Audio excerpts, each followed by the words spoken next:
Hi guys, my name's Joby Bowie. This is the OVERit Podcast. Today we've got a very special guest and a dear friend of mine, Steve Mcnamara from all over in Australia.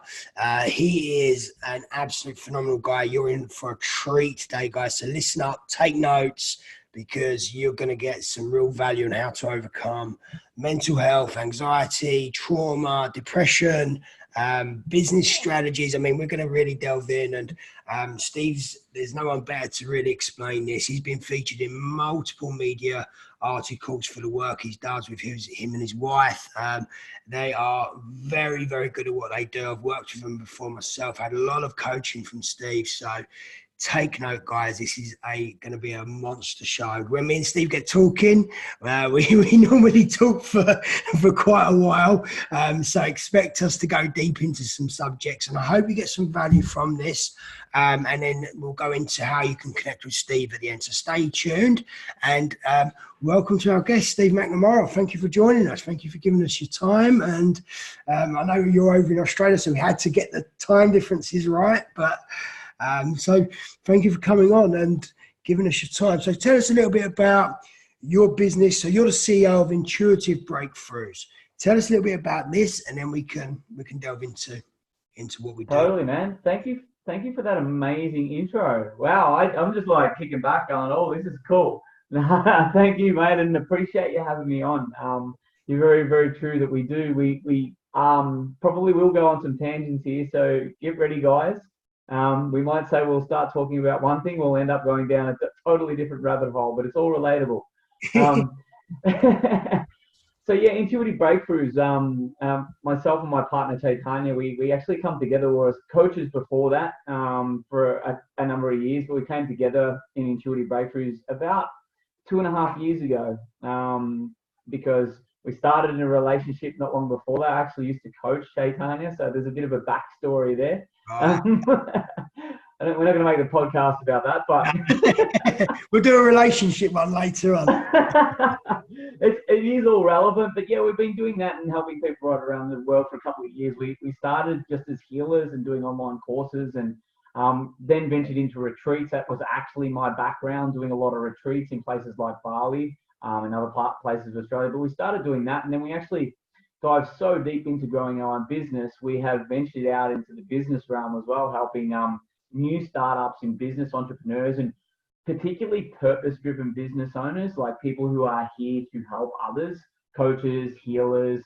We're working with people actually in finance sector and things like that at the moment, but people starting out and really found a passion for that, and we've made a way so it can work with the healing and the other coaching, because well, I know one of my core beliefs is grow yourself, grow your business. So it's all relatable.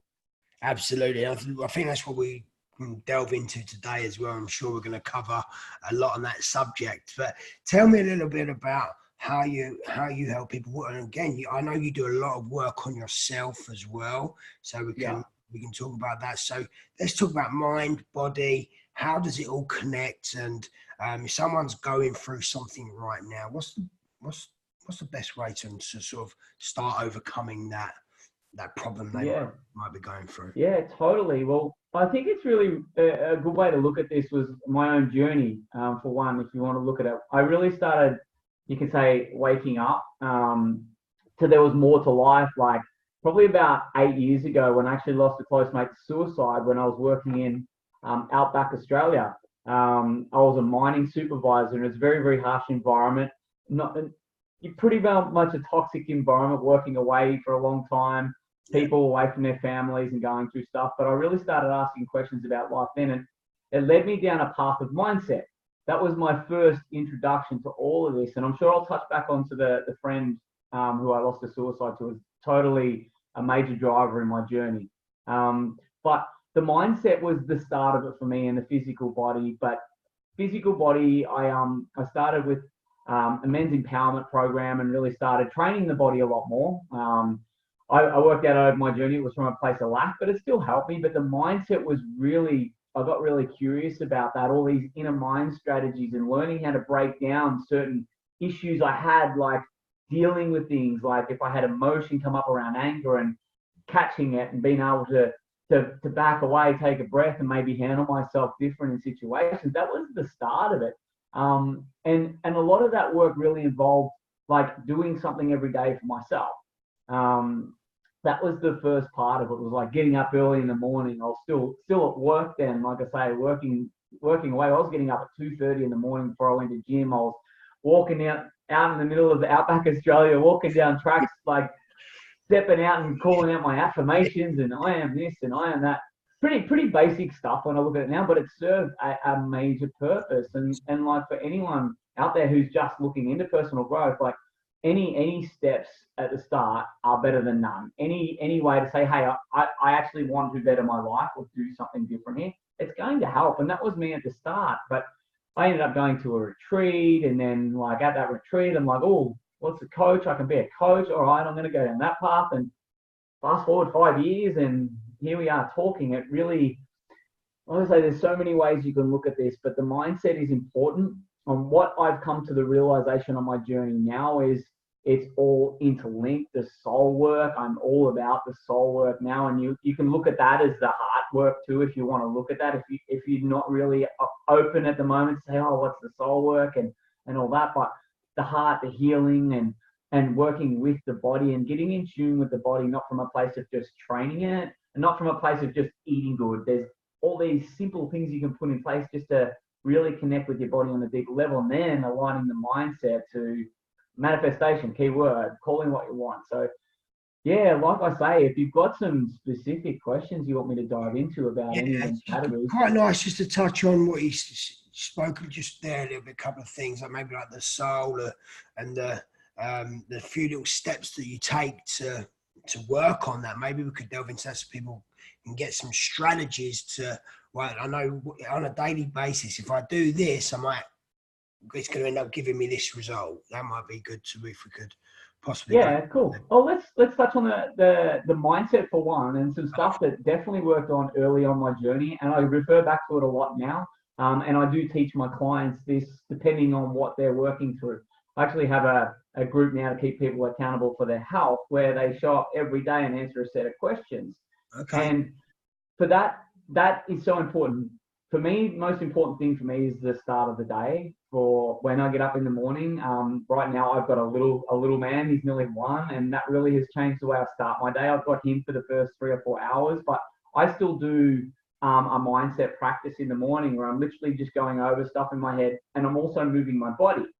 Now that's, I feel, is the most important thing. Now I've learned a lot on my journey, Qigong, Chinese medicine, a lot of yoga, a lot of Ayurveda, things like that, quantum flow method, which I might touch on after, but getting in my body and waking up the body. And I've still got the little man there, so it's sort of, yeah. I've learned how it doesn't interfere with my day, but it's really about getting in that space where I'm connected with my body, I'm connected with an intention for the day.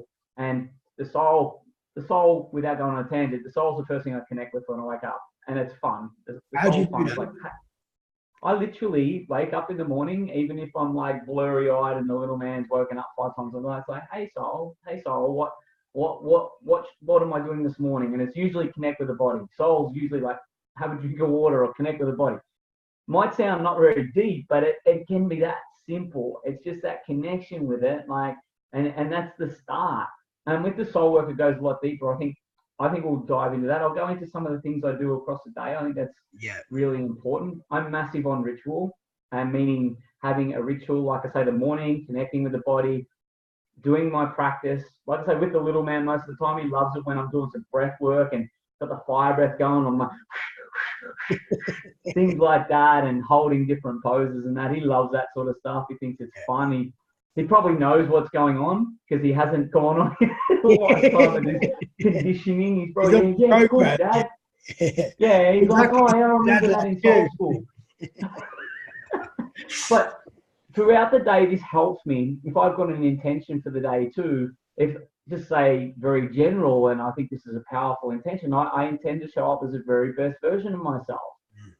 Because life happens. Like, a lot of us deal with situations through the day. We might deal with some people who aren't acting in their highest. We might be going to our job and going to work, dealing with family or people in our life that really don't have our highest. But we're tested in them times. And if we don't have an intention to be our best version, or at least do our best in them, it can come undone and we can get lost in a day and we can go into arguments or fights or get angry with ourselves and emotional. So I think that intention, for me, is probably the most powerful part of any day. And like I say, life happens and shit happens, and we're human and we can get emotional, we can get upset, or we can let things get out of control, or we can forget about things or whatever. But at the end of the day, if you've had an intention in the morning, at least then you can look back and say, hey, did I show up as the very best version of myself? Did I do the best I could in these circumstances? And I'll be honest, a lot of time for me, and I'm okay to say this, it's a no, because there's certain times where my humanness comes out and I'm like, oh shit, I should have breathed there, or bit my tongue, or not spoke my truth, even though the person might have been a bit of a dick. But it's these simple things that I find, if you can be consistent with them, you can go into a million different things. Like I say, we run courses and retreats, and we go into all these different things, but it's the simple stuff you get good at and you build on that. I think that's so important. And to end my day too, like T and I, we get together and we connect, and we sort of break down our day a little bit. We show appreciation for each other, especially her at the moment. She'll have alarms set and say this is going on and that. But at the end of the day, we have a little bit of a breakdown of the day, like, okay, cool, we probably could have been better there, or I could have done this, or what did you see that I didn't see? So it's cool in a relationship. But me personally, I know a set of questions helped me for so long, and I could actually probably send you a copy if you want to attach some of this sort of stuff to when you put out the podcast. Yeah, absolutely. I think it could be good for people to have a little look through and see the steps. Yeah. That'd be really valuable. Thank you. That'd be great. Totally. And I get that a lot of people are visual with this too. And I think it's one reason why I'm not doing a podcast, because I'm very visual and I draw things on a board and I like. Well, to be fair, that's why we're recording this as well, so we can give so if you do want to demonstrate anything, people can watch the video version. Oh, we could. But we might have to do a version 2, because my board's full. Yeah, that's fine. Visual version. See, we've just evolved it already. We've gone visual podcast. I like it. But like I say, the end of the day is, I feel it's when a lot of us we switch off, but we switch off probably just that 5 minutes too early, and we go to bed with stuff. And you talk about stuff with the body or anxiety and things like this. If we go to bed and we haven't sort of just had a look at our day, if we haven't sort of broken down some elements of it, so we can at least look at how we can improve our next day or get out of bed a bit lighter, we're going to get up in the morning still overwhelmed or still in anxiety and still holding on to stuff from the day before, and we're starting our day on overwhelm or like breathing up high, and then we wonder why we can't function. We wonder why we're emotional. By the way, to put this, emotional is an amazing thing. If you're an emotional person listening to this, it is a gift. Emotions are our superpower. But yeah, I don't know, like, have you found, Jovi, like on your journey, that if you've got a lot going on, and I know like you've worked with a lot of people and you're of service, you help people, do you find at the end of the day, if you just go to bed and you've had a day that hasn't worked out and you wake up the next day, it's like it's Groundhog Day? Yes. I have to go to bed and I have to meditate. Before I go anything, I have to meditate. And either it's 5 minutes, 10 minutes, 20 minutes, half an hour, 2 hours. Sometimes I can go really deep. But I have to have a meditation. And the first thing I do in the morning when I wake up, I have another meditation. And I'm always just drawing in the energy and just, how can I reflect today? What do I need to do today? What is it that I want to aim today? What's my intentions for today? And I'm always asking myself questions.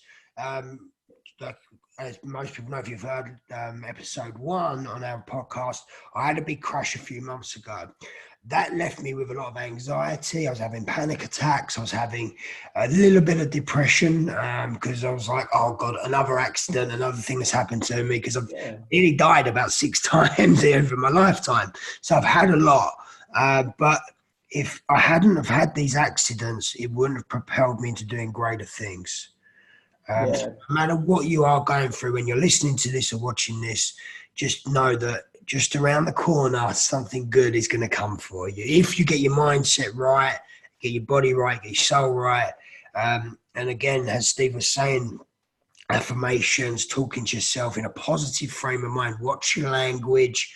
It's really important. If you catch yourself talking negatively to yourself, just reflect, come back now into the present. And like I said on episode 1 as well, I have a 5, 4, 3, 2, 1 rule. If I catch myself going negative or thoughts going off in a day, I'm 5, 4, 3, 2, 1, a big breath, back in the moment. I'm here right now. And that for me has really helped me get over my trauma and the pain that I was going through. Just having that morning routine. And obviously, where I was off, I was having a lot of time to do a lot of meditations, a lot of reflection work, a lot of inner work, really blessing my inner my energy centers every day, and just really trying to be in the moment and learning as much as I can. I've been reading. So if you're going through something as well, I highly recommend getting some books, getting some audios, go to YouTube. There is so much information out there now. We live in a world of content. So there's nothing you can't access. There's nothing you can't learn about. And with people like yourself and your wife going out there and really driving this message forward and helping people, it's phenomenal what we can do now. And Totally. yeah, you would have heard this before, and lots of people have said this in a personal development space. I think Big Tony Robbins is one of the many. He goes, there's plenty of resources. There's just unresourceful people. yes, Like the time and money excuse, I will call it, is just that. Like I say, we have paying clients. We build a business from this, but at the end of the day, we're not here to help everyone too. But the first step comes from all of this is going, okay, I have a role in this myself. No matter what I'm going through here, I am actually responsible for my life. If it means doing something for 5 minutes a day, going, like I say, going onto YouTube. I spend a lot of time on YouTube. It's like, yeah, totally. And I have coaches and mentors, which I invest a lot of money in, but I also spend time because any information, if it's relevant to you, I'm like, oh, wow, there's a little tip, or wow, that's helped me shift my focus a little bit. Well, that's a bit of fun, or that's cool.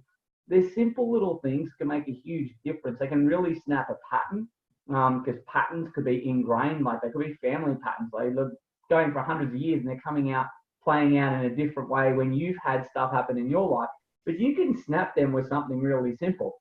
yeah, If you shift your focus, could be the simplest thing, be resourceful, like wow, and then get curious about why that worked. Then you follow up again. But I think mine was, like I say, mine was motivational stuff on YouTube. Like that, and that was about 8 years ago. It was all this timing of when I've lost my mate to suicide, and then all of a sudden these YouTube videos, and I'm like, it was just like this. And I kept following and like, oh, what's this? What's this? What's this? So like I say, no matter where you're at, and this is the thing too, Jovi, like we work with high achievers and we work with people who are already out there helping people and making impact. They've already got an idea of their purpose, or they're doing something, but it's still the simple things that help them the most. It's nothing complicated. It's okay, cool. All right, if I'm stuck in my emotions, okay, cool. Am I feeling them? Am I suppressing them? Like, stop and breathe. Like, the biggest thing for me is stopping and breathing and counting the breath. Simple. Breathe it in for 4, breathe it out for 4. Breathe it in for 4, breathe out for 4. Some of the work I go into with the breathing while I'm chatting on it, breathing into the gut brain. We've got 3 brains, I believe: gut, heart, and the brain. absolutely, 100%. Yeah, but breathe into there, and how this is what I find when anxiety comes up. Like, we are conditioned as a society to be in fight or flight mode, which if you want something to give a physical representation of that, we're breathing up high in our chest. We're not fully breathing the capacity of our lungs. When you start practicing breathing into your gut brain and expanding it out, your lungs automatically fill.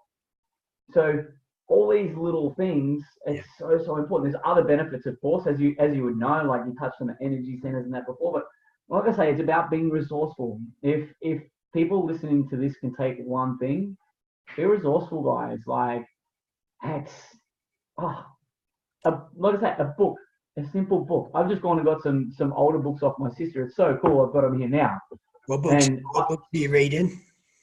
Well, these are the three that I've got on here. I'll be honest, I've been listening to audios lately, a lot about influence and things like that. But I've just got my hands on my favorite book. It's by Barbara Marcianak. I think I've spelt that right. Maciniak. She channels Palladians, which is really, really cool. But this is called Earth, the Palladian Keys to the Living Library. Now, wow, this for me was sort of a journey to sort of another place, but it sort of became relevant to things on Earth here for me. It just opened my eyes to a few concepts and stuff like that. It wasn't about gaining knowledge. It wasn't about gaining anything. It was a fun book to read. It just give me a depth. And that's one of the things. I've got another one here, Healing Ancestral Karma by Dr. Stephen D. Farmer. Really, really cool. This is some cool stuff in there. Didn't know I was going to use these, but they're here for another one, Shaman Healer Sage. How to heal yourself and others with the energy medicine of the Americas. Oh, I like that. I need to read that book. They're ones I've read before, but I've just picked these up off my sister again, and I think it's the timing great that they're there. And I'm like, I'm going to hook back into them. Yeah, but reading for me is one of the most important things. Listening to all those, watching videos, is just do something every day, even if it's for 10 minutes, 15 minutes. Just create that habit of learning something new and growing as a person, growing your mindset, growing yourself so you can overcome that problem that you might be going through. And as you would know with this, the problem we're only given these problems or these situations because we're ready to deal with them. And the way to understand that we're ready for that, we've got to take ownership and say, hey, I created this reality. Yeah. Whatever it is, no matter how crap it is. And like Joby, you've been through some tough situations, man. But the way you sort of dig in and like, you know what? Nah, I'm here for more. Yeah. You have that no matter what you're going through. Say, yep, okay, I create this reality. Because guess what's the flip side of that? Or if you create this reality and you do the work around this manifestation, this manifested here, and it's like, oh shit, I didn't want this, but it's there, manifested for whatever came to it. You can manifest an abundant life. That's the other end. What does everyone want? They want freedom. They want happiness. Well, most people I know do anyway. Yeah, of course. But, what we're looking for, isn't it? Totally. So it's like I say, it's coming back to, and I think this is like the biggest thing for us and people who work with us, and even people who don't come to free live events and stuff like that, where it's just about helping others. And it's like, take responsibility. Like, that's it. Yeah. The universal law of cause and effect. You would have heard of that, yeah. Like, so many people on the planet are caught at the effect of things that have happened to them. Like, if you don't take responsibility, things are going to keep happening to you. You're going to still be the one that's going to be saying, yeah, but this happened to me, or that person said that, or that person did that. But like I say, you've got some extreme cases of this, but that's not you. You've been at cause, which means you've been the solution finder. You've been the one who's like, okay, I'm gonna go down this path, and I'm gonna improve myself. Like the shamanic work you're doing and everything like that. It's like, it's all about taking responsibility. So I actually love my shamanic work. I'm fully hooked. Do you want to go into that a little bit? Yeah, absolutely. Let's talk about shamanic work for sure. I mean, I've been studying it now for a couple of years on and off. I was traveling a lot with work, so I couldn't go to too many courses, but we've got, where I live, we've got an amazing little center where we have a lot of people come together and all learning about it. And it's just, for me, I love the way that we can learn to heal ourselves. We can do it naturally. We don't need all of these fake crap shit medicines created by the pharmaceutical companies. We can tune into power, we can tune into energy, and we can do it ourselves. And that for me is, and I'm learning about it more and more every day. I'm not an expert in it, but I just love it, and I love the end of it. And I know you've been studying it for a long time as well. So give me your point of view on that side of things as well. I love that. And I see if you want to go down, I actually sort of see myself, or touching on, I don't like calling myself a coach that much, but it's more like a shamanic coach, if you will. Yeah. But my journey's been more about going to places and physically experience certain things. Like I've spent a fair bit of time in South America, which was fantastic. I've been over there a number of times and working with plant medicines and different shamans over there. And also, I see shamans as, you can look at across the world in different cultures and all that. It's the medicine person, or it's the witch doctor, or it's all these different things that are all things. So I've managed to connect with a number around the planet, not always just to work with, just to connect with. I've got a good friend in Bali. I've spent a lot of time in Bali. Now, he doesn't call himself a shaman, but he's a shaman. Yeah. He's the magic man. But it all comes back to, I know my journey, like I talked earlier about, it started with mindset. It just started about wanting a different life. I just had enough. I thought I was here for more. And when I went to Peru for the first time and experienced the plant medicines and actually experienced my first shamanic work under that label, it was tough, but it was amazing. It was phenomenal. It really did open me up to. How did it make you feel? Let's delve into the plant medicines and. Straight into the plant medicine. You triggered me. You know what it is? In my meditations the last few weeks, all I keep getting is the symbol of the plant medicine, the symbol. Cool. I'm watching podcasts and I'm getting the plant medicine come up. So people don't know what plant medicine. You're talking about ayahuasca, you're talking all different types of medicines that's natural but connects you to the source, right? That's one way of looking at it, yeah. Without going scientific or anything like that, try and keep it simple so people don't understand simple. Not going scientific here. We can call this is just turning into an episode of the Joe Rogan podcast. I like this.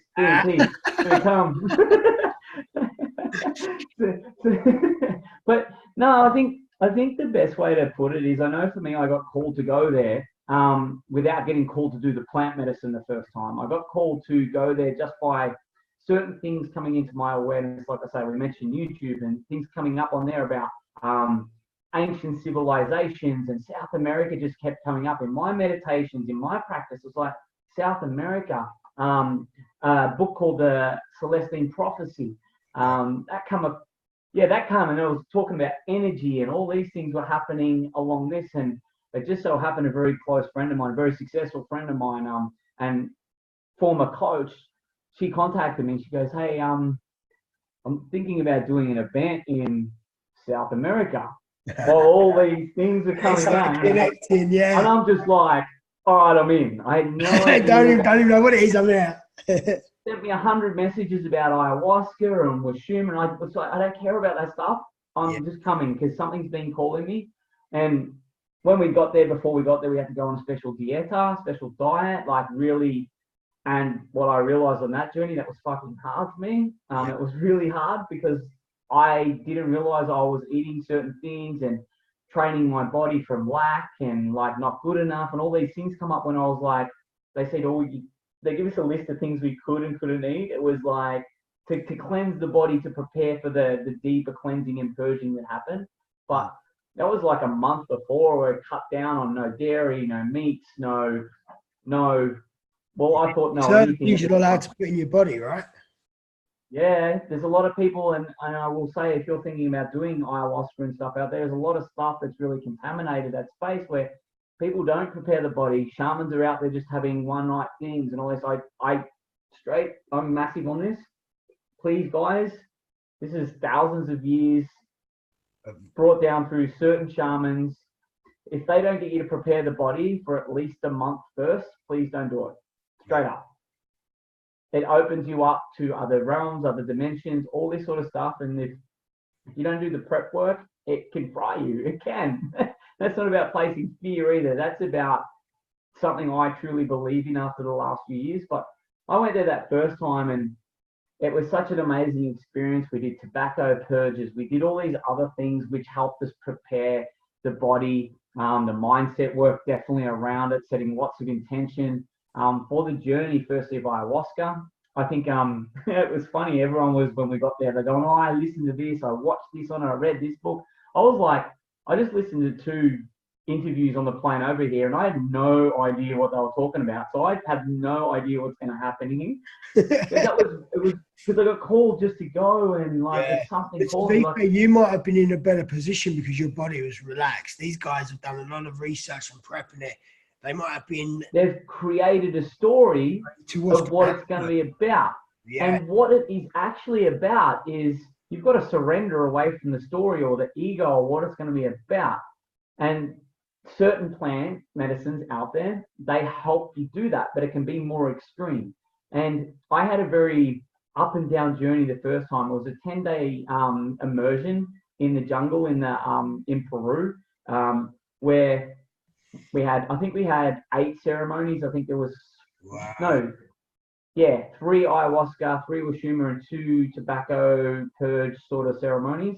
But that was an up and down. The first one was really awesome. I seen stuff that was cool, and I had a bit of a cry. I had some stuff. It wasn't that intense, like compared to the others. It was, but after that first one, I'm like, all right, if that's all that is, that wasn't that bad. I wrote out about 5 pages, all the shit I wanted to release, like all my past stuff, all this stuff, and I had a traumatic experience. I really, really did. It was dark. It was scary. It was, yeah, I wanted to escape, but it brought up so much stuff from my past. Even though I'd done a few years of like personal growth and spiritual growth, there was nothing as extreme as this one night. And I'm so grateful that I had people around me who were, like I say, one of my great friends who was a coach and mentor for a number of years for me. I actually went on to work and coach at a company for a couple of years, which was great. But I had these people around when all this stuff had come up to say, hey, this is cool. You're just letting go of a lot of stuff that no longer serves, like in the body and all these things. And that first experience taught me so much about me. I think that's important to know. I think there's a lot of attachment to people go, oh, when I want to do plant medicine, or like, I'm going to see stuff. I'm going to see my future. I'm going to see this and da-da-da. But we can have this. Right? Yeah, and we can get this in meditations. We can get this in breath work. This is what I want people to understand. You don't have to go and get medicines. I learned this on my journey. I'm massive on breath work and being in the body. But that taught me there. But I did see some future stuff. Don't get me wrong. I did see some really cool stuff. Like patterns and everything where I've drawn and all different spirit animals, and I got to talk to some beings and things like that, all the cool stuff. But it all came back to, it was what was I bringing back from this experience, and like I say, that's a big thing with any of the things that are going to take you out of your body, if you want to look at it that way. Yeah. So what was the emotions around it afterwards? How did you feel after that traumatic experience? Yeah, well, it was really interesting. And this is important too. Like, it's not like a fix. It's not I'm going to do plant medicines and I come out of it and my life's just abundant. It's not like, if you let a lot of stuff go, and this goes into the emotion. I had a lot of stuff come up after I left Peru the first time. We talk about integration. You've got to integrate back into normal life. If you just peel back 100 layers of your past onion, all these stuff you've held on to, traumas and all these different things, past life stuff, and you go back out in the world, you're like brand new. You've like cleared all these layers, and you're like, you can like shift through stuff, but to integrate back into society, integrate back into your new life, it takes time, it takes patience. Like I say, I had support around me, coaches and mentors and healers, that to continue, because we knew it wasn't just a one-off thing to do that there. We knew going back into life was important. So it was really a roller coaster after, but all good. That's the thing. Like, our business took off. Like, the amount of people we were helping took off. These things there, but touched on earlier, I'm massive into personal growth. I'm like daily for hours. That's my thing. So for someone who obviously doesn't want to go and do plant medicine and doesn't understand it, and obviously it's quite a risky thing, how can people get rid of that layers of the trauma, pain, depression, anxiety, whatever it may be? Just here now, you spoke about you're big on breath work and emotions and things like that. Can we tie that in without, obviously the plant medicines are different level together. And we could talk about 5 hours of plant medicine, man. yeah, me too. I'm fascinated by it, and I've not even done it yet. So That's good. I just keep getting called to it. But for the people who are not fascinated by it, how can we?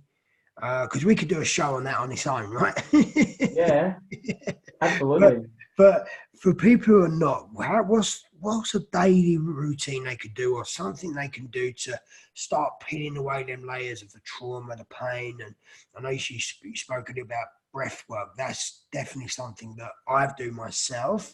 So could you touch on that a little bit for us? Cool. Well, let's go straight with the breath. It's a great way to tune into the body.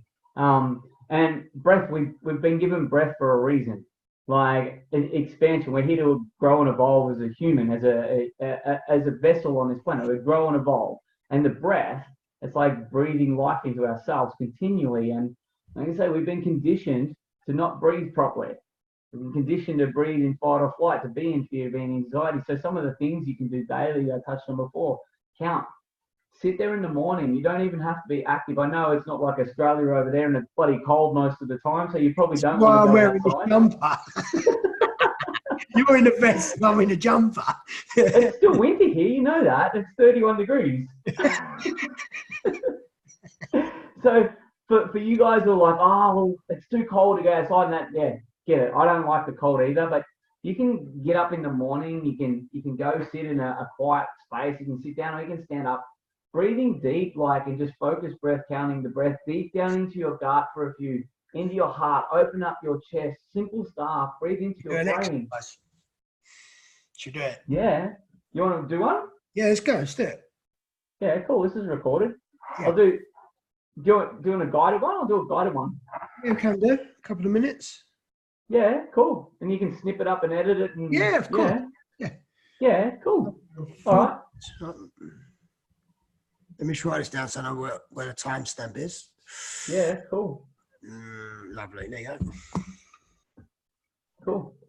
I'll put a couple of little variants in this, and I find this really, really powerful to ground you, which is the most important thing of all of this, grounding into the body. Get up in the morning and you're already in fight or flight or got anxiety in that. You go out into the world and you wonder why your day goes out of control or wonder why you're all emotional. Do this in the morning, ground you down. What I'll get you to do, I'll guide you through it, Jovi. I'll get you to close your eyes. And just breathing in deep through your nose, breathing deep down, expanding out your gut, and then breathing out through your mouth, making the sound ha. Breathing down again, expanding your gut brain out. And breathing out through your mouth. Breathing even deeper down through your nose, right down, expanding your gut brain. And then breathing out through your mouth, making the sound.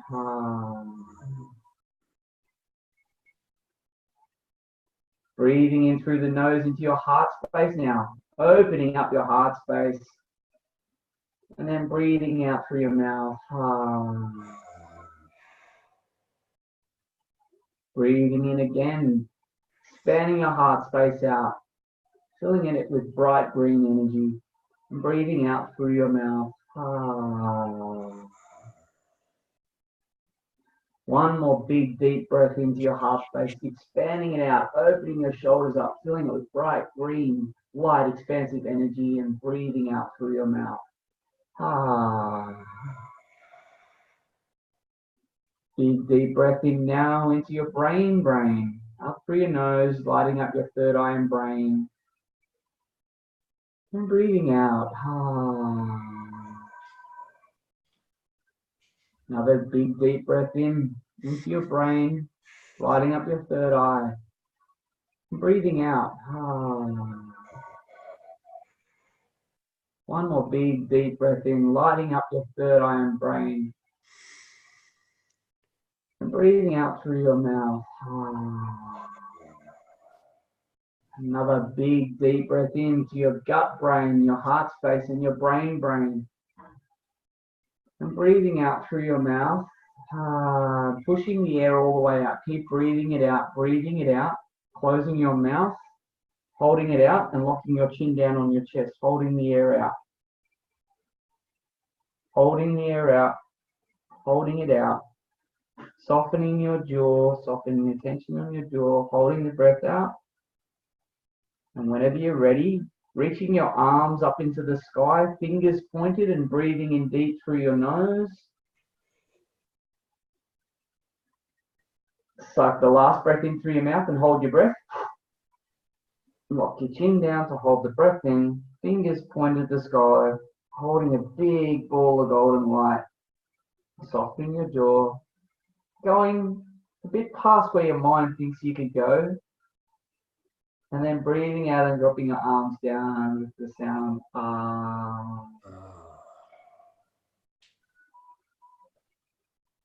tuning into your body,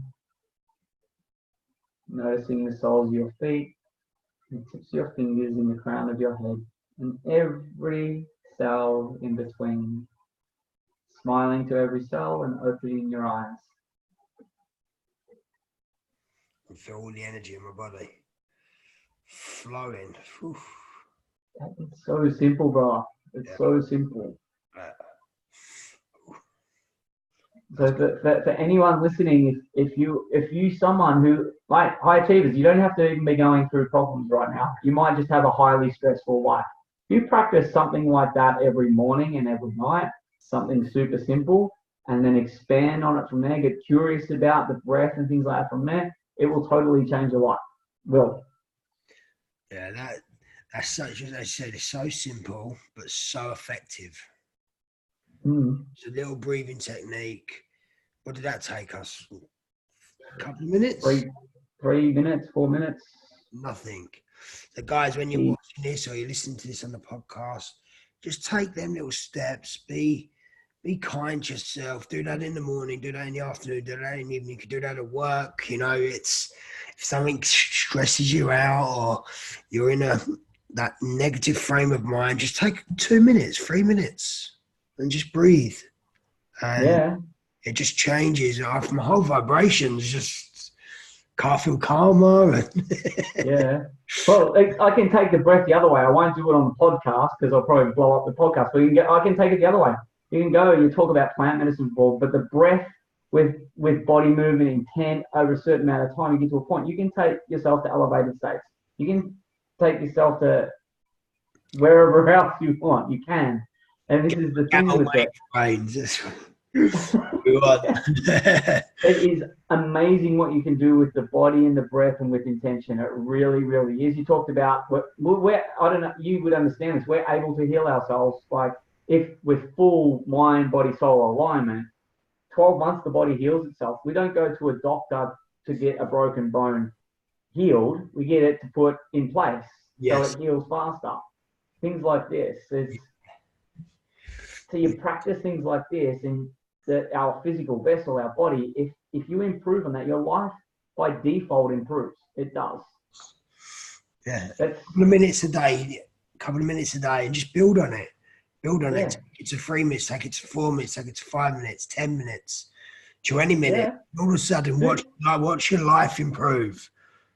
Totally. You do that one there. Imagine doing that for 10 minutes a day and holding your breath out a little bit longer, a little bit longer, a little bit longer, holding your breath in at the end a little bit longer, you're expanding, you're going further into the body, you're getting the body used to expanding out and opening up more. So you can breathe deeper. Heart rate goes down. You're feeling lighter. All these things that are overlooked when people there's so much of this external in society, quick fix. I've got to get this to have from external to put in my body so I can manage this better. I can deal with that. Like I have a strong belief system around taking certain things like around depression and anxiety.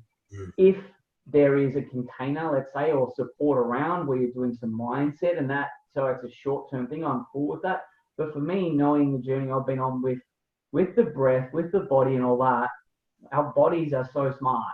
Well, we just need to train them again or reactivate them again to do that, to get to a point. And you mentioned before, it's like, it comes back to like self-love. That's key in all of it. It really is. Yeah, absolutely. I've through what I've been through over the last couple of years and everything. This is why we're doing the podcast, because I've got this message to share, and I've found ways just to tune into myself. It's about going. You got to go deep, and you're gonna have to get fucking truthful with yourself. Like you're gonna have to. Who's the hardest person you get truthful? Who's the hardest person to be truthful with on this planet? It's ourselves. Yeah.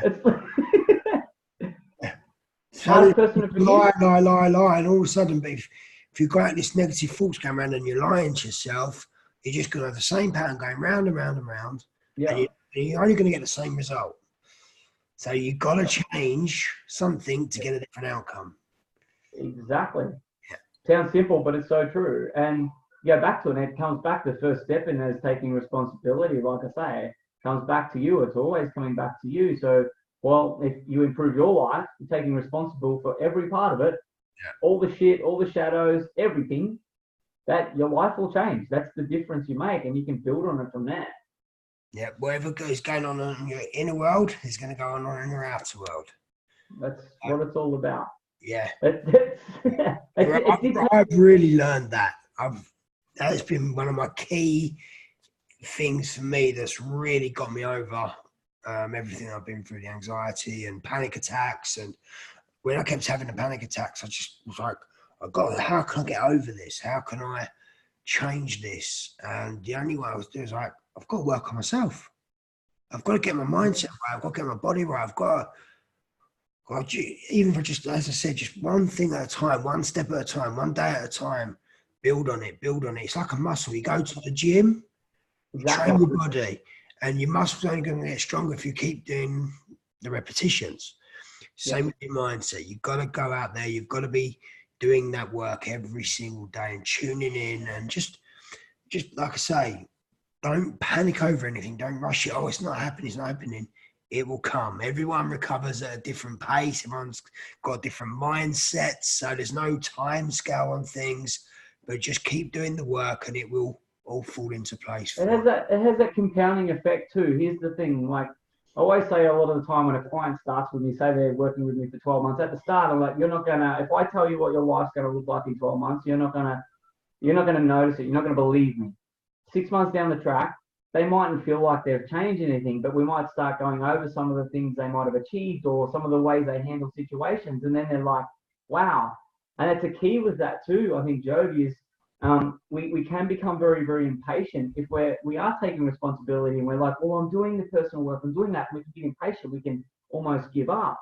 But it's like, hey, if you really, really notice the little things on the journey, if you really celebrate the little wins, you've had some massive wins, but they've probably been tiny little ones, especially after the most recent accident.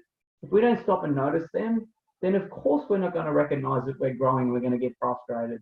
Yeah. It's like catching in. Oh wow, I didn't project my stuff. I didn't swear at that person today. Some people might think that's nothing. That's massive. I got home and I sat down for 5 minutes and I really processed my day. Yeah. It's about being aware of being aware. Yeah. Without awareness, we don't change.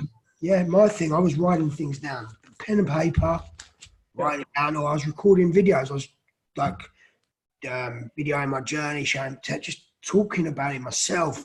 And it's a way for me getting it out, and it was good for me just to talk about it. And even though I'm sharing it for the world to see, in a way, it was for me doing my recovery work and talking about how I feel and what's happened to me today, and it just helped my progress. So even if you do that, I'm not asking everyone to go and get on a camera and start recording things, but simple thing: get a pen and paper, write it down. How did that situation make you feel? How did that panic attack make you feel, or whatever it is, or your boss telling you can't do something, or just all these little situations that happen in our daily lives that we don't even, just subconsciously we just run of the mill and things happen, don't they? So well, we're like a computer where we go around in reaction mode and our behavior comes out and it's similar over and over. Unless we go into the computer and change the programming, nothing's going to do. So we bring awareness to what's not serving us,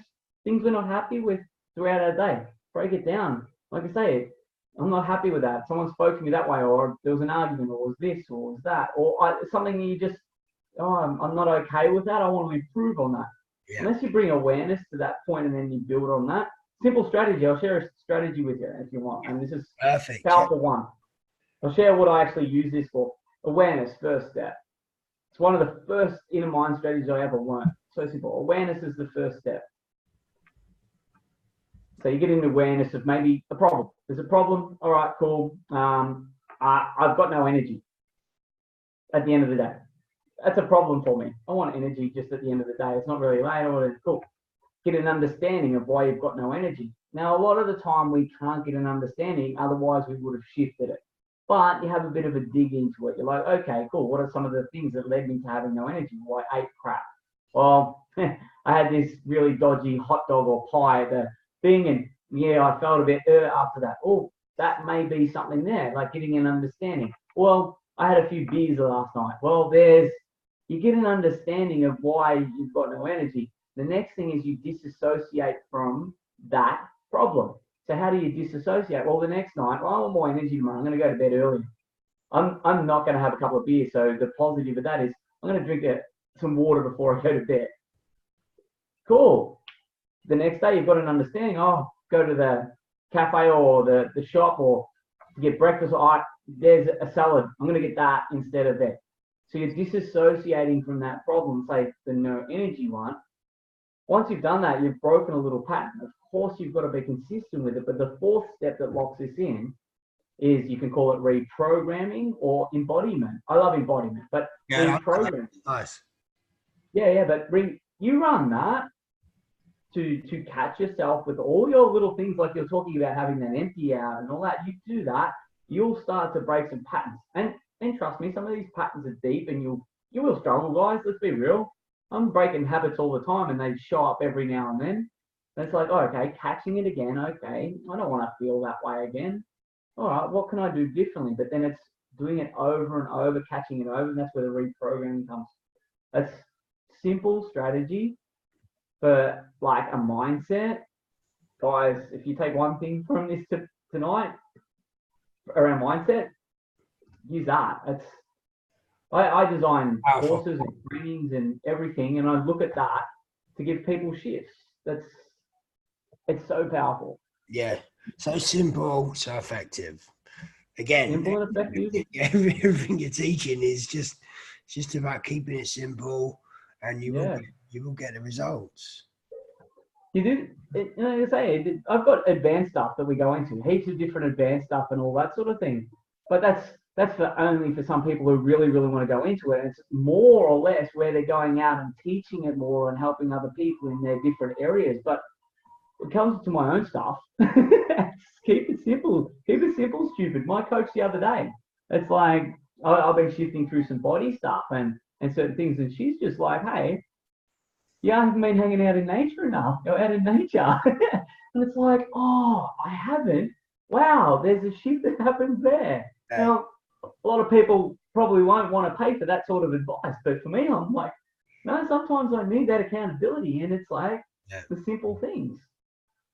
It's definitely 100%. And when you take time out then and you go and recharge your batteries, what do you do to mind you live in Australia, so this might be a bit different to people, but you go to the outback and stuff like that. I know that personally, but what's a good way of recharging and getting back in line with self? Yeah, I think a big thing I know with me, because I am very, very busy a lot of the time. Like, I do live a life where I've got family time when I want and things like that, very flexible, working from home, but the business does take up a lot of our time. Like, it's nighttime here, and a lot of nights I work till 9, 10 o'clock at night, working with clients and things like that. It's very busy, and it's very mind busy and very energy busy with other people's energy. So when I go and unplug, it's away from people, away from technology, unless I'm taking photos of snakes and things like that. But it's away from social media, because we spend a lot of time on there. It really is away from everything, because my energy, my most important asset, you could say.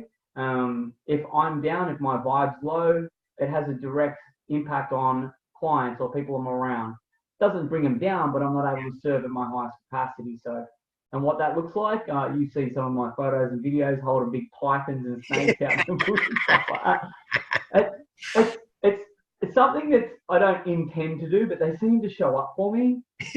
Well, snakes are great energy. Snakes all about. They call me the snake man in Peru. I've got snakes. I see lots of snakes on my journeys and stuff like that. Amazing energy. It's all about shedding skin, shedding negativity. Transformation. Yes, absolutely. Kundalini. Yes, it's a massive, massive energy. So people are seeing snakes and things like that. You're getting signs. It's about change. It's about shift, and definitely a good animal. I did a recent video. I don't know if you've seen it. These bands are like protection bands made by the shamans' grandmothers in Peru the last time. Right. And they were a gift, which was amazing. And I had this on the last time I was out in my unplugged time in a gorge down here doing a bit of fishing on the river. I love fishing every now and then. It just takes my mind away from the world. But I was standing on the bank and I turned around and I felt a presence there. And here was this big python. It was about 3 meters long, big python. And I did what I do. I set the camera up. I'm like, this will be cool to show the guys. And most people on my social media are like, you're crazy, you're mad. But I have a good relationship with snakes. I've been around them since I was a little kid. So I'm like, okay, I'll do this. And this was a calm python. But one thing I noticed, I put him down on the ground and he had the same patterns. No way. That. Yeah, I'll send you the video. Wow.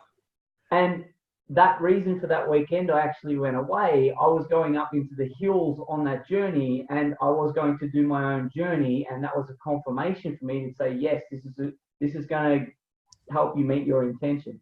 Wow. Powerful stuff, eh? So you go into the shamanic world a little bit there, and I love shamanic world because animals are probably 85-90% representation of symbolism and signs and transformation. All these different things come into it, and it's just so powerful when you're working with that thing. A lot of people might not understand it, but when you start going down a bit of a spiritual path, things just open up for you. I know they have for me as well. And when you're getting signs like that, I mean, that shows you that you're definitely doing the right stuff.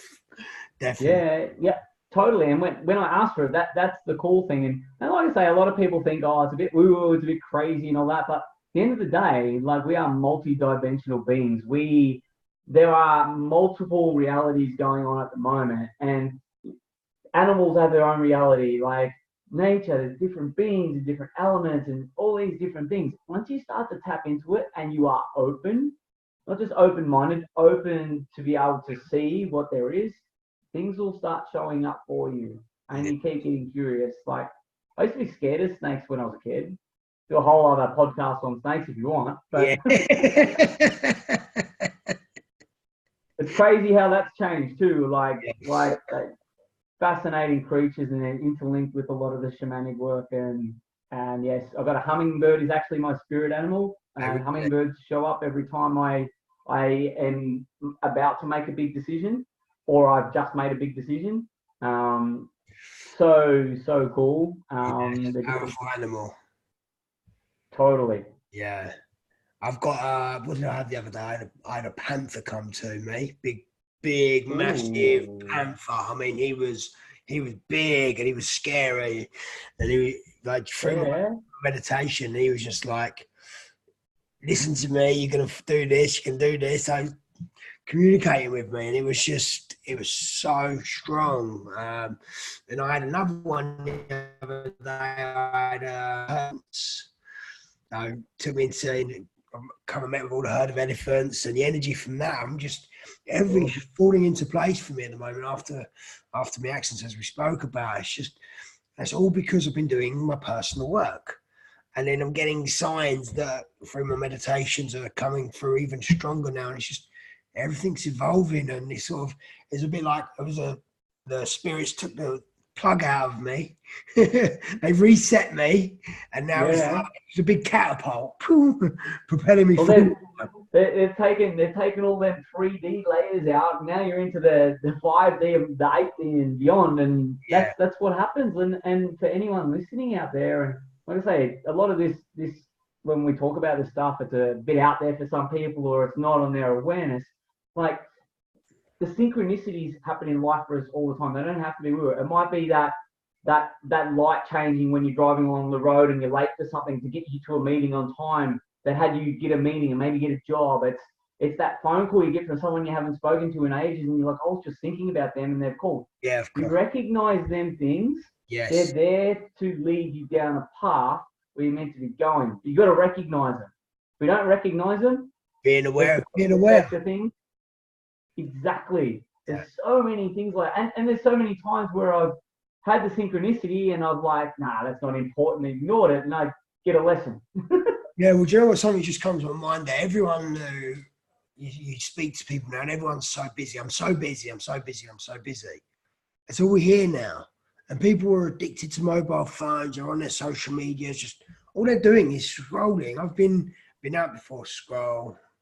All you see is just their fingers scrolling. They're not aware of things. And we just need to become conscious of, again, 5-10 minutes a day or whatever it is, just taking things in and notice things in a different way. Look at things in a different angle and question things. Be curious.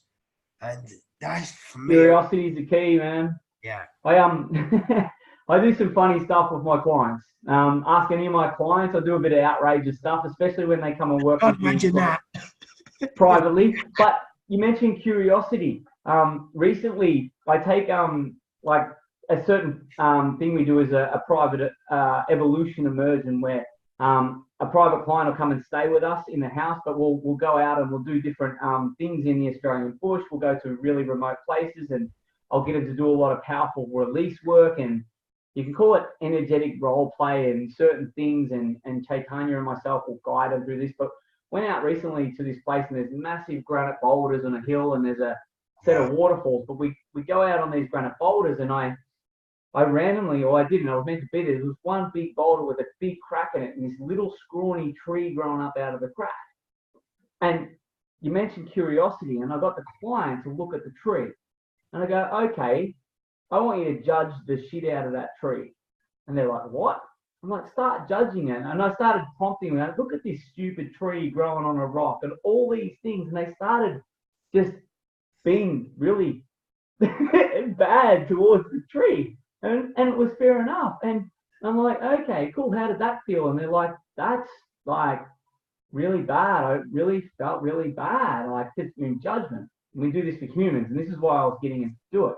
I'm like, how do you think you're going to shift to a place of appreciating this tree? And they looked at it, they couldn't appreciate it because they still had this, look at this scrawny tree. It hasn't got many leaves, stupid tree, that. I'm like, okay, how about this? I want you to get curious about the tree. And they're like, what? I'm like, look at it. Like, how did it come to land here? The seed, did it grow up through the crack? Did it crack the rock and grow through the rock? And watching their reaction, I know what's going to happen with this because I've been led down something like this, not with a tree before, it was with a pen. Trees are more exciting, but to watch them start to go, wow, when they got curious about this, and I was getting them to speak out loud and go, okay, now you've got curious about this, appreciate the tree. And they just had nothing but love and appreciation, this amazing tree. Yeah. Curiosity, it's the bridge between judgment and appreciation. I believe that.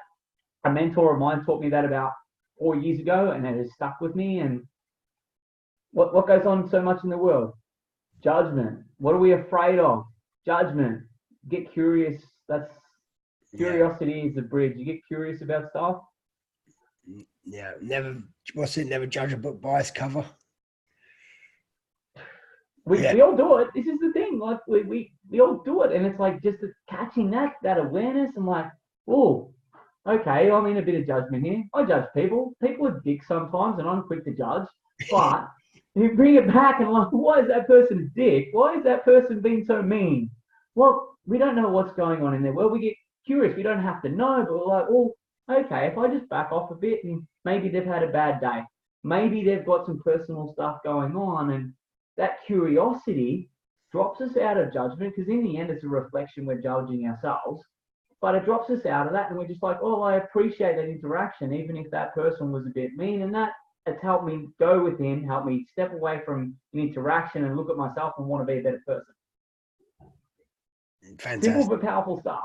Yes, absolutely. I love that. We are literally just over an hour. So I can pre-warn anyone listening to this, we could go on. There's so many more questions I want to ask. We can. What if we did do a hot couple of minutes? If you got some questions, you want to do that to round it out instead of just. Yeah. Okay. So what about? Let's go for 3 tips people should do on a daily basis. Yeah. For all right. Personal growth, anxiety, and then I'll do one more question after that. Personal growth. Let's bring it down to personal growth. This is going to help with anxiety and fear and stuff like that. The breathing is the most powerful thing you can do for that. But firstly, talk to your soul. Like, you'll be surprised if you've never practiced this or tried this before. It might be, this is silly, but that's your ego saying that. Hey soul, how are you? Hey soul, how are you? Hey soul, how are you? That little deep voice that's been wanting to speak up. It's the lighter voice, the one that usually feels scary because it's telling you the truth. Tip number 1, connect again with your soul and make it a practice to talk to it. Number 2, breathing. That's simple. Breathing, connect with your body, breathe deep into your gut, expand it, open up, breathe deep into your lungs. It's going to, practicing that, it's going to drop you out of your head. Our mind's powerful, it's great. It gets in the way a lot. Breathing and counting the breath down deep, you can count it with color, you can count it with energy, you can count it with sound, and you can play with it. Like, it's super simple, very resourceful. I think the third thing would be get yourself in a good environment. I think that's probably an underrated or underspoken about, I think, in terms when you want to break it down into things like anxiety and depression and stuff like that. There's a lot of stuff out there where they want to talk about it, but an environment that is conducive to solutions and growth. I think that's something that's there. Instead of just talking about what we've got awareness, like there are problems around anxiety and depression and that, but something that's like, okay, we're doing something about it. Here's something you can do about it. That'd be my 3 main things. And for anything, environment, you are the sum of 5 people.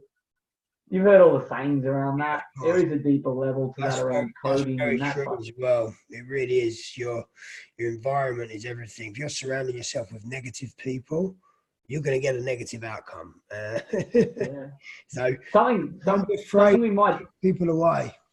Something we might dive into. We're definitely going to do another podcast. We might call it the OVERit Podcast or something like that, because I can go super deep into coding and light templates and stuff like that. It's linked into environment too. Yeah. So, yeah. Okay, let's do that on our second show. I mean, we can talk about it now if you want, but it's no. You've got let's do There's it. no off button. It will end up like a Joe Rogan podcast. 3.5. I'm all good with that. All good. So how can people get in touch with you? How can people work with you? I know you've got a couple of groups or whatever on Facebook. Tell people a little bit about that, and then we'll round up. Yeah, mainly we do most of our stuff through Facebook at the moment, straight through our normal private pages. Just my name, Steve Mcnamara. I'll give you a link once we're done with this to attach to there. We've got our business page, Intuitive Breakthroughs.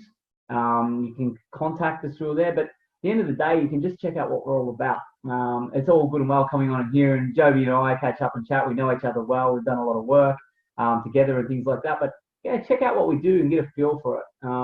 We have a tribe, which is a free tribe called the In Tune Tribe, a place where you can get even closer knowledge of what we're about. We go a little bit deeper in there. We do make some offers and special offers and everything around our products and services and all that. And yeah, anything else comes from there. Like that's what we're about. We haven't got the website up at the moment because we are growing so rapidly. Every time we put something up, it's like that's not relevant. So we've really build our business away from that. So we didn't even touch on business tonight. No, so much to talk about, brother. I know. I can't believe it's been an hour already.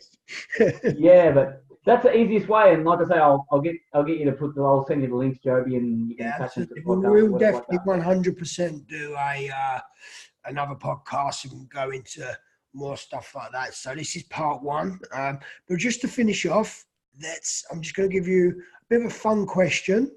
Oh shit! Just to lighten things up a little bit, and so it's not so serious. Okay, I'm going to do this on all of the podcasts with all my guests that are going to come on as well. So, it's not a desert island question, is it? No. Would you rather be a penguin with a lion's head or a lion with a penguin's head?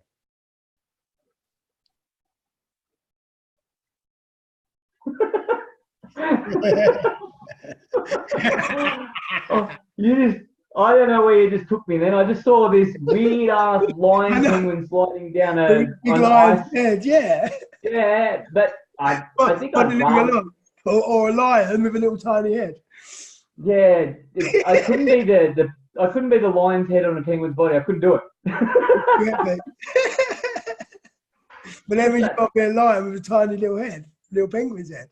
I could deal with that. I don't know what sound would come out of its mouth, but I've got this image of like the Lion King now and the lion up on the rock with his penguin's head. I know. Thank you for that little journey. Just to lighten things up, we're going to do that with all the guests that come on. So good. It's funny. Just to end the show. Anyway, my man, thank you for coming on. Thank you for giving us your time. It's been an absolute pleasure having you on the podcast.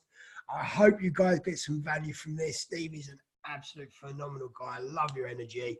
And I can talk to you for absolute hours. So, guys, this is the OVERit Podcast. My name's Joby Bowie, and we will see you again next week. See you soon. Bye-bye. Awesome, brother.